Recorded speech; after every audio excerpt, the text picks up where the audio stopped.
আমাদের বাজার অভিযান যেমন চলমান আছে, একই সাথে বাজারে যেহেতু আলুর ঊর্ধ্বগতি, আমরা উদ্যোগ নিয়েছি কিভাবে সুলভ মূল্যে আলু বিক্রয় করে বাজারে একটি কম্পিটিশন দাঁড় করানো যায়। এবং একই সাথে আমাদের যে অভিযান কার্যক্রম এটিও চলমান আছে।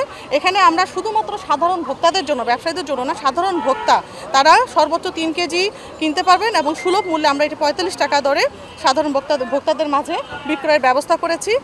আর এটি আমাদের শুক্র শনিবার সহকারে আজকে থেকে চলমান থাকবে এবং আমাদের একই সাথে বাজার অভিযান কার্যক্রমও চলমান থাকবে। আমরা টোটাল 1000 বস্তা আলু বিক্রি করা হবে এখান থেকে সুলভ মূল্যে।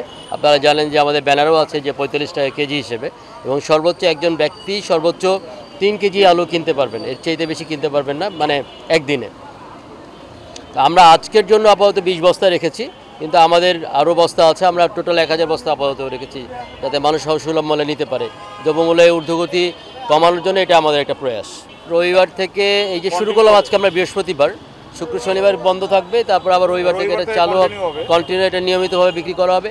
1000 বস্তা যখন শেষ হয়ে যাবে, 1000 বস্তা এটা চলতে থাকবে, যখন শেষ হয়ে যাবে তখন আমরা আবার চিন্তা করবো এবং আমরা আবার চেষ্টা করব যে এটা যেন অব্যাহত থাকে, সেটা চেষ্টা করব।